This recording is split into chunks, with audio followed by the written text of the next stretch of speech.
Fala galera, bem-vindos de volta ao nosso canal. Estamos aqui hoje para falar um pouquinho sobre doenças da via biliar, combinado?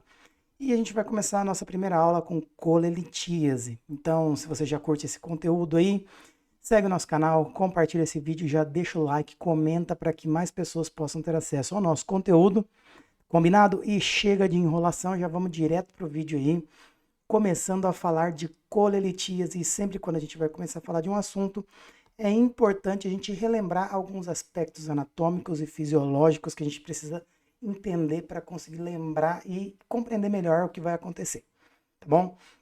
De forma bem sucinta e bem rápida, para a gente lembrar a anatomia desse sistema que a gente vai estar falando, lembrar que quando a gente fala de vias biliares aí, né, pessoal, então eu começo a falar das vias extrahepáticas, tá bom? Então vamos falar de vias extrahepáticas tendo em conta apenas o seguinte, que quando a gente vai falar dessas doenças, a gente vai falar muito sobre a bile. E o que a gente tem que lembrar é que a bile, ela é produzida no fígado, tá bom?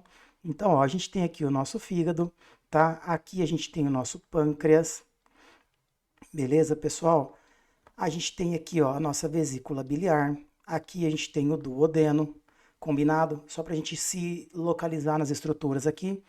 E lembrem, a bile, ela sempre é formada no fígado e por canalículos muito pequenininhos, começa a fluírem ali, ela vai e se desemboca nos canalículos maiores hepáticos, tá bom?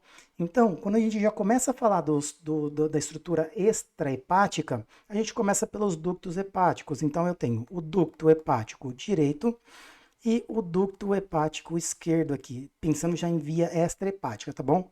A confluência desses dois caras aqui, ó, forma o ducto hepático comum, combinado? E esse ducto hepático comum recebe o ducto que drena para a vesícula biliar, que seria o nosso ducto cístico, que é esse carinha aqui, ó, que eu passei até por cima dele, tá? Quando eles se unem aqui na confluência, forma o nosso colédoco, combinado? E o colédoco, aí ele continua até lá no finalzinho, aonde ele se encontra com esse carinha aqui, ó, vou até colocar aqui, para vocês, vou pintar eles aqui, ó, para vocês verem, ó, que seria o nosso ducto de Wirsum. Lembrando que o ducto de Wirsum, ele serve para captar toda a secreção pancreática e junto com o colédoco, eles vão desembocar lá na segunda porção do duodeno. Se vocês olharem um outro carinha aqui assim, ó, esse daqui seria aquele ducto acessório de Santorini, tá certo? Não vou falar sobre ele aqui agora, porque o que importa pra gente é o colédoco e o Wirsum desembocando aqui na segunda porção do nosso duodeno. Tá, vou dar uma aproximada nessa imagem para vocês entenderem um pouco melhor o que está acontecendo aqui. Beleza? Então pensem aqui, ó, pessoal. Ducto hepático direito, tá bom? Ducto hepático esquerdo, ducto hepático comum, cístico, colédoco, tá bom? E aqui a gente tem o Wirsum. Combinado, pessoal? Então a bile ela é formada lá no nosso fígado e ela começa a descer, descer, descer, até que ela chega nessa pequena estrutura aqui, ó, que é onde desemboca o colédoco e o Wirsum junto, tá bom? Essa estrutura que fica ali na segunda porção do duodeno, ela vai receber o nome de papila, tá? Papila maior, que no caso ela fica embaixo. Quando a gente fala daquele ducto de Santorini, que eu acabei de comentar com vocês, ele fica na papila menor e ele está superior, tá bom? Só que o que vale pra gente é essa papila maior aqui, que ela vai ter um nomezinho legal, conhecido como papila de Vater, tá bom? E aí o que que acontece? Essa papila de Vater aqui, ó, ela vai ter uma pequena estrutura formada por músculo liso, que vai formar um pequeno esfíncter. Esse esfíncter vai ser conhecido como esfíncter de Oddi. Tá certo, pessoal? E é ele que vai controlar a saída ou não de bile, tá certo? Por quê? Pensa comigo. Se esse esfíncter está fechado, a bile não consegue passar. E o que vai acontecer com a bile? Ela vai ficar parada ali no colédoco? Não. Quando ela bate aqui embaixo, tá certo? E tá fechado esse esfíncterzinho aí, a bile começa a voltar. E quando ela começa a voltar, ela só vai ter um caminho para onde ela pode ir. Ela não volta para o fígado. Então ela começa a voltar e cair dentro da nossa vesícula. Tá certo? E aí, o que acontece para que essa bile que está represada ali na vesícula seja liberada? o que acontece é o seguinte, quando a gente come algum tipo de comida, principalmente comida gordurosa, tá certo? Ó, vamos colocar aqui, ó, gordura. O que a gente tem que lembrar da fisiologia? A gordura, ela estimula o nosso corpo a liberar um hormônio conhecido como CCK, ou colicistoquinina. Combinado? A colicistoquinina, ela tem uma função dupla aqui nessa via que a gente está vendo. Ela promove contração da vesícula, tá? Então, a CCK, ela contrai a vesícula biliar, porém, ela relaxa aquelas fibras de músculo liso do esfíncter de Oddi. Então pensa, contrair a vesícula, relaxei o esfíncter, e aí a gente tem a bile saindo para a segunda porção do duodeno, aonde a gente vai ter aquela emulsificação da gordura, né? Que vem toda aquela parte da bile, se junta com a gordura, forma as micelas, aí tem aquela ação detergente, chacoalha, beleza. Não vou entrar tão a fundo nessa questão. Combinado, pessoal? E aí o que acontece aqui? Só para que vocês já entendam basicamente a fisiopatologia. Quando eu tenho uma bile, tá certo? Aqui, ó, no caso da bile, quando eu tenho uma bile muito cheia de colesterol ou bilirrubinato de cálcio, tá certo? São estruturas, são componentes que, quando eles estão em excesso em um líquido, eles tendem a precipitar. E quando eles se precipitam, eles começam a se aglomerar e formar pequenos cálculos, que depois vão recebendo mais estrutura, vão recebendo mais componentes e vão formando cálculos maiores, tá bom? E isso principalmente acontece quando eu tenho uma vesícula que não é tão funcionante assim, que tem uma êxtase de bile muito grande. A bile fica muito parada ali dentro. E isso tende a fazer com que eu tenha mais precipitação da gordura, do bilirrubinato de cálcio, e isso faz com que formem cálculos dentro da vesícula, tá certo? E aí, formou um cálculozinho dentro de uma vesícula, pessoal. O que a gente tem aqui? No caso, cálculo na vesícula é colelitíase, tá certo? Colelitíase, ou seja, um cálculo dentro da vesícula, tá certo? Então, assim, já demos uma revisadinha anatômica, já falamos praticamente da fisiopatologia, do que acontece, né? E agora vamos só progredindo, mas antes da gente falar de forma exata, assim, tratamento diagnóstico e tudo mais, um último detalhe que eu quero relembrar da anatomia com vocês é um detalhezinho anatômico, porém muito importante para a cirurgia, tá certo, pessoal? Que é essa pequena estrutura conhecida como triângulo de Caló, tá certo? O triângulo de Caló é um pequeno triângulo que a gente vai ver ali nessa região, tá? Que ele tem uma função muito importante, ele é muito importante para a cirurgia. Por quê? Esse triângulo de Caló, que costuma cair muito em provas de anatomia, de até fisiologia já vi, de inclusive provas de residência, de tudo aí, né, pessoal? O que a gente precisa entender dele? Lembrar pelo menos as margens desse triângulo aí, as bordas do triângulo, para a gente saber o que vai passar no meio e como que a gente vai constituir esse triângulo. Então, quando a gente fala do triângulo de Caló, o que eu preciso lembrar? O borde superior do triângulo de Caló está formado pelo borde hepático, tá bom? Pela borda inferior do fígado, tá bom? Então, marca aí, borda hepática. Já essa parede do triângulo de Caló, ela vai estar formada pelo nosso ducto hepático comum, combinado? E a outra borda do triângulo vai estar formada pelo nosso ducto cístico. E aí a gente tem essa formaçãozinha do nosso triângulo de Caló. E por que é importante eu saber o triângulo de Caló, pessoal? Porque dentro dele vai estar passando quem? A nossa artéria cística, que vai dar a irrigação para a vesícula biliar. E na cirurgia, a gente primeiro acha o triângulo de Caló, dentro dele a gente acha a nossa artéria cística, clampeia ela, para depois vai lá e corta, tá bom? Lembrando que aqui a gente também tem uma estrutura importantíssima passando, que é a nossa veia hepática direita. Então tem que ter muito cuidado em relação a isso, porque se por um acaso um erro acontecer e for ligado à veia hepática direita, metade do nosso fígado pode estar comprometido, tá bom? Então lembrem-se sempre dessa estruturazinha também, que ela sempre é muito cobrada, é muito importante. Isso daqui, qualquer lugar que vocês forem, vão te perguntar desse triângulo de Caló. Pode ser em cirurgia, pode ser na clínica médica, em qualquer lugar vão te perguntar. Combinado, pessoal? Então, agora ficou fácil, né? Acabamos a revisãozinha anatômica. Vamos falar dos tipos de cálculo que a gente vai ter. Então, ó, a gente tem 3 tipos principais, tá bom? Então, a gente vai ter o tipo de cálculo amarelo. Vou até colocar aqui, ó. O amarelo, o preto e o marrom. Combinado? Marronzinho aqui, ó. Dos três, quem que é o mais comum que eu vou ter? Tá certo? O mais comum é o amarelo, tá? O segundo mais comum é o preto. E o marrom, ele é o menos comum de todos. E a gente já vai falar do marrom ali. Então vamos falar primeiro desses dois aqui, ó. O amarelo, o que que a gente tem que entender? Que ele vai ser formado, vou até colocar de outra cor, tá? Ele vai ser formado por colesterol. Combinado? E é o mais comum de todos, ele é formado por colesterol. E quem são as pessoas que têm a maior predisposição a ter esse tipo de cálculo aqui, quando a gente fala na formação do cálculo amarelo? No caso, são mulheres, tá? Mulheres maiores a 40 anos, devido à questão hormonal de estradiol, maior acúmulo de gordura, então isso daí pode aumentar o colesterol. Pessoas que fizeram bariátrica, tá bom? Ou grandes obesos também, tá? Pessoas obesas também. Então, tudo que tenha relação ao colesterol é o que vai fazer com que tenha maior chance de desenvolver o tipo de cálculo amarelo, que é o mais comum de todos. Combinado? Depois, a gente vai para o cálculo preto, que vai ser formado por bilirrubinato de cálcio, tá certo?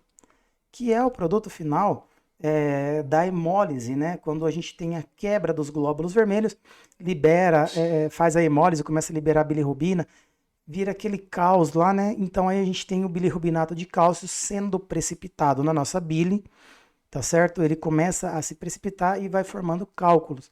E quem geralmente faz cálculo preto? Pessoas que têm anemia falciforme, tá bom? Anemia falciforme, por quê? A anemia falciforme ela faz hemólise ou esferocitose. Vou colocar aqui, ó, esferocitose também faz hemólise, né, pessoal? E aqui eu vou colocar um detalhe, marquem aí, ó, ele é mais comum em crianças, tá bom? Então marquem isso daqui, ó, crianças é o mais comum da gente ver cálculo preto. Combinado? E agora eu vou falar do cálculo marrom. Por que eu deixei ele por último? Porque é o seguinte, esse cálculo, ele não se forma dentro da vesícula biliar, tá? O cálculo marrom, ele forma nas vias biliares. Então pensa lá, ó. Tenho lá o ducto hepático direito e esquerdo formando o ducto hepático comum, que recebe o cístico e forma o colédoco, né? Aí o colédoco vai lá e desemboca na segunda porção do duodeno. E aí, pessoal, o que acontece?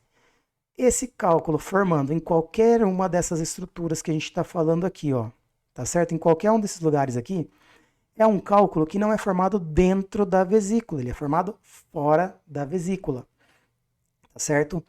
E aí, esse cálculo ele vai ser denominado como cálculo marrom. Por quê? Porque ele vai ser formado por dois componentes, tá bom? Ele vai ser formado tanto pelo colesterol, tá?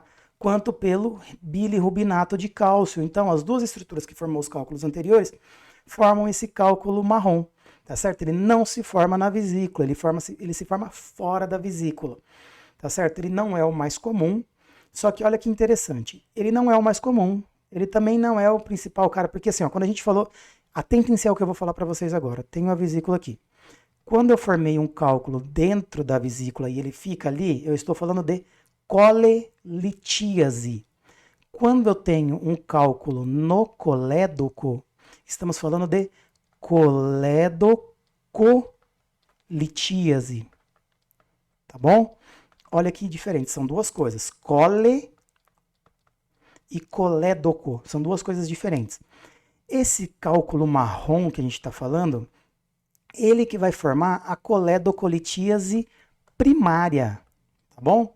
Agora, quando o cálculo que foi formado dentro da vesícula sai da vesícula e migra lá para fora, a gente vai ter a coledocolitíase secundária, porque o cálculo se formou na vesícula, mas migrou para o colédoco. Quando ele já forma dentro do colédoco, ele é coledocolitíase primária, tá certo? Porém, a coledocolitíase primária não é a mais comum. Quem é a mais comum? É a secundária, tá bom, pessoal? É muito mais comum o cálculo se formar dentro da vesícula e migrar para o colédoco do que ele já se formar dentro do colédoco. Combinado? Então, esses são os tipos de cálculos que a gente está falando aqui. Beleza? E aí, como que a gente vai fazer? Como que a gente vai ter a clínica desse paciente aqui? clássico e simples. Esquece muita coisa. 80% dos pacientes são assintomáticos, tá? Ou seja, muitos nem sabem que tem cálculo, muita gente nem sabe. O médico vai lá por algum motivo, um check-up, alguma coisa, vai lá, pede um ultrassom de abdômen total, pô, vai lá e pô, descobre um cálculozinho. Pessoa assintomática, nunca soube que tinha, nem imaginava que tinha. E quem tem clínica, quem tem sintoma, o que que a pessoa vai apresentar? Dor, né, pessoal?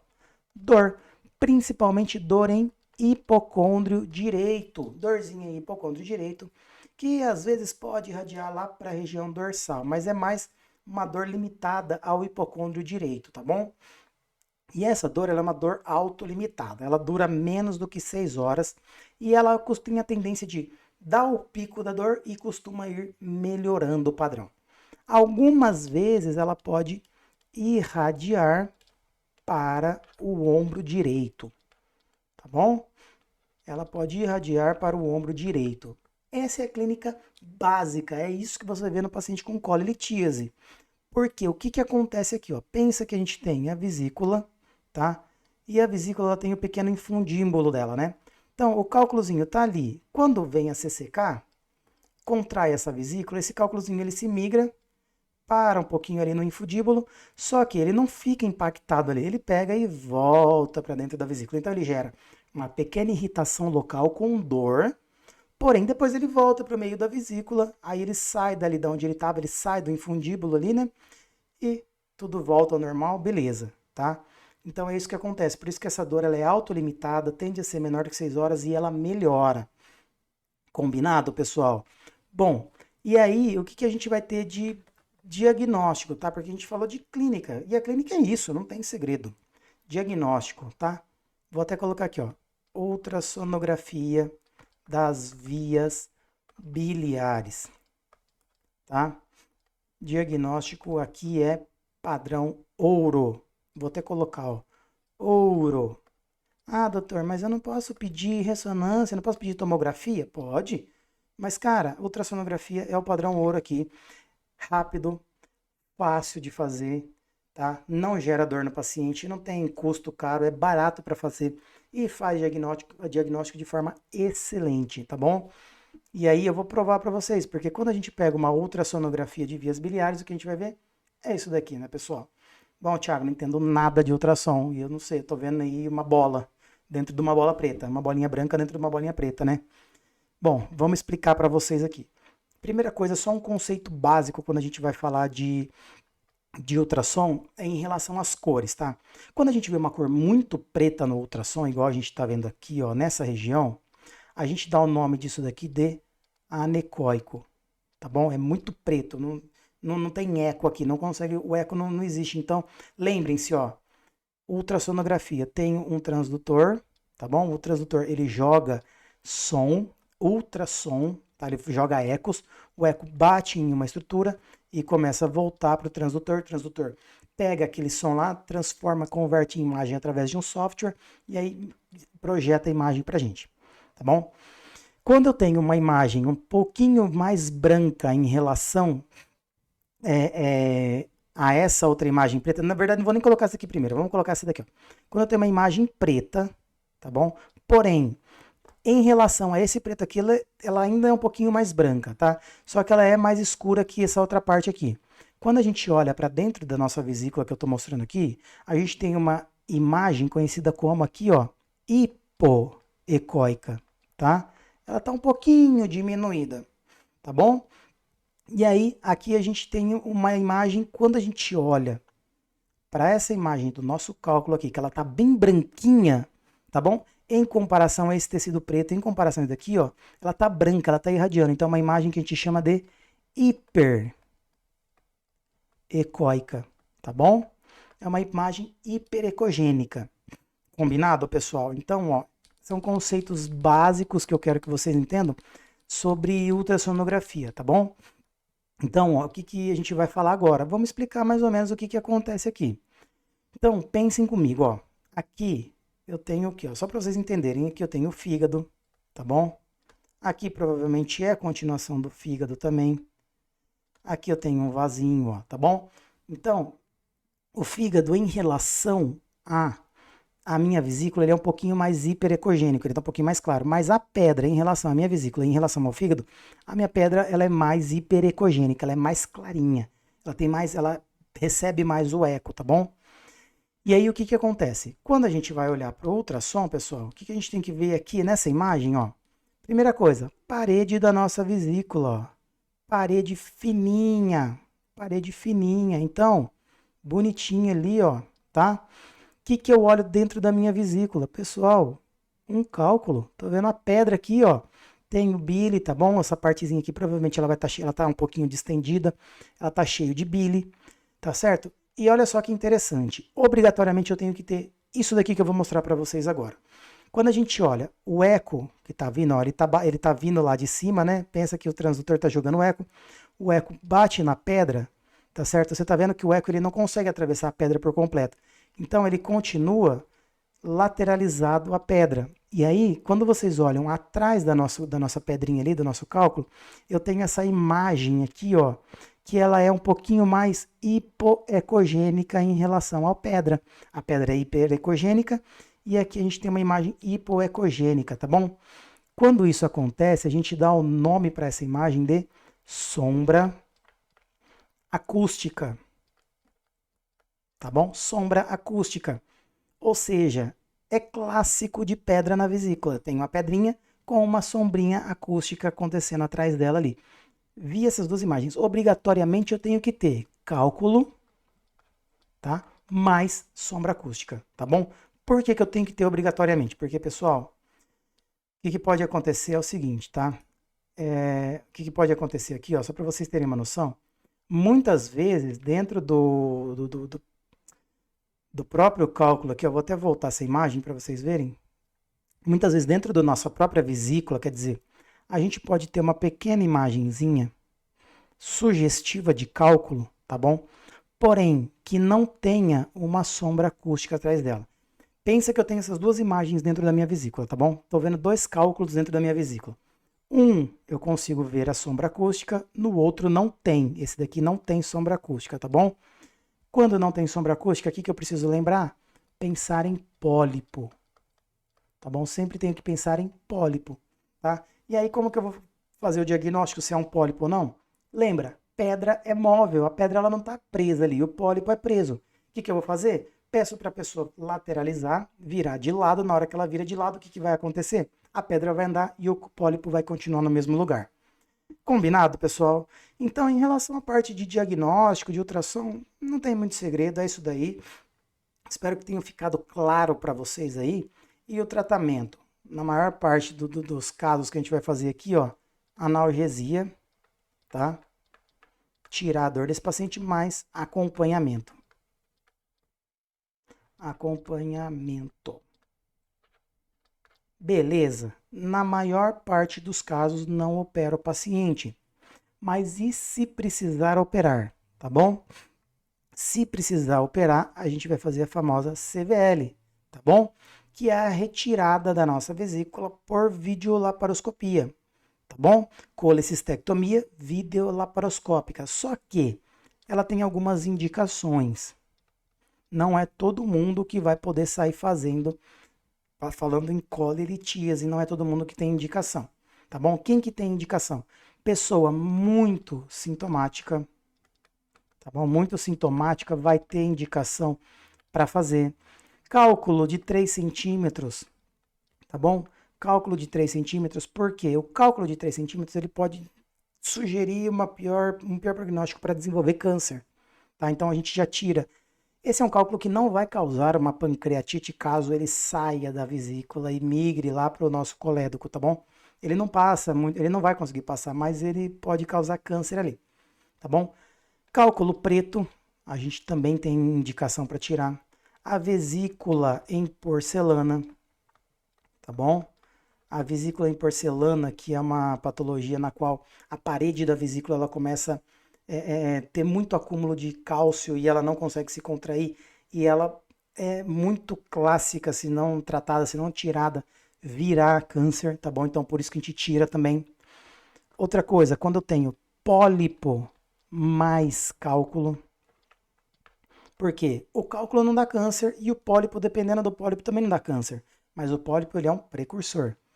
Só que quando eu tenho um cálculo junto, o cálculo fica mexendo muito dentro da vesícula, gera inflamação. Inflamação com um pólipo pode piorar o quadro e pode acabar aumentando o tamanho do pólipo, então é melhor a gente não brincar com isso daí. E quando a gente fala só do pólipo, pessoal, tá certo? Só de pólipo, o que que acontece? Se ele for maior a 1 centímetro, se for pessoas de 50 a 60 anos, também tem indicação de tirar, ou se ele estiver crescendo, tá bom? Vi o pólipo ali, daqui 6 meses eu fui lá, olhei, ele tinha 0,6. Daqui 6 meses ele tinha 0,9. Porra, tá crescendo, né? Então, arranca esse cara aí e acaba logo com isso daí. Combinado?